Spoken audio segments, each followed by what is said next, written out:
വെള്ളത്തിലും ചെളിയിലും ജോലി ചെയ്ത് നിങ്ങളുടെ കാലിന്റെ ഉപ്പൂറ്റിയും ഇതുപോലെ വിണ്ടുകീറിയിട്ടുണ്ടോ? അത് കാരണം ഉപ്പൂറ്റിയിൽ നിന്ന് രക്തം വരാനും നടക്കാൻ പോലും പ്രയാസം അനുഭവപ്പെടുന്നുണ്ടോ? എങ്കിൽ ഇനി വിഷമിക്കേണ്ട. അതിനുള്ള ഒരു കിടിലൻ വീട്ടുവൈദ്യമാണ് ഞങ്ങൾ ഇന്നിവിടെ പരിചയപ്പെടുത്തുന്നത്. ഇത് കുറച്ചു ദിവസം ഉപയോഗിച്ചാൽ നിങ്ങളുടെ ഉപ്പൂറ്റി പഴയതുപോലെ മൃദുവായി മാറും. ഇതിനായി ഒരു സ്പൂൺ വാസലിനിലേക്ക് 1 സ്പൂൺ വെളിച്ചെണ്ണ, 1 സ്പൂൺ ഗ്ലിസറിൻ, ഒടുവിൽ അരമുറി ചെറുനാരങ്ങയുടെ നീരും ചേർത്ത് നന്നായി യോജിപ്പിക്കുക. ഈ മിശ്രിതം വിണ്ടുകീറിയ നിങ്ങളുടെ ഉപ്പൂറ്റിയിൽ നന്നായി തേച്ചു പിടിപ്പിക്കുക. തുടർച്ചയായി കുറച്ച് ദിവസത്തേക്ക് ഇത് ഉപയോഗിച്ചാൽ നിങ്ങൾക്ക് മാറ്റം കാണാൻ തുടങ്ങും. നിങ്ങളുടെ ഉപ്പൂറ്റി പാലിനേക്കാൾ തിളക്കമുള്ളതും നിങ്ങളുടെ മുഖത്തേക്കാൾ മൃദുവുള്ളതുമായി മാറും. അതുവഴി ആളുകളുടെ ശ്രദ്ധ നിങ്ങളുടെ മുഖത്തിൽ നിന്ന് കാലുകളിലേക്ക് മാറും. ഈ വിദ്യ നിങ്ങൾ മറക്കാതിരിക്കാൻ ഈ വീഡിയോ സേവ് ചെയ്തു വെക്കുക. ഇതുപോലെയുള്ള കൂടുതൽ വിവരങ്ങൾക്കായി ഡോക്ടർ അപ്പുകുട്ടനെ ഫോളോ ചെയ്യുക.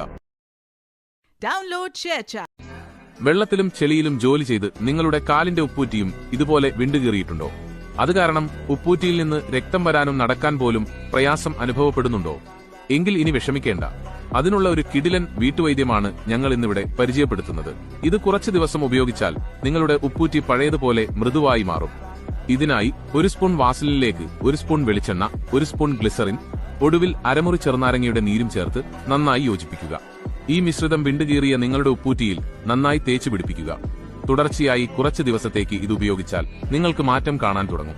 നിങ്ങളുടെ ഉപ്പൂറ്റി പാലിനേക്കാൾ തിളക്കമുള്ളതും നിങ്ങളുടെ മുഖത്തേക്കാൾ മൃദുവുള്ളതുമായി മാറും. അതുവഴി ആളുകളുടെ ശ്രദ്ധ നിങ്ങളുടെ മുഖത്തിൽ നിന്ന് കാലുകളിലേക്ക് മാറും.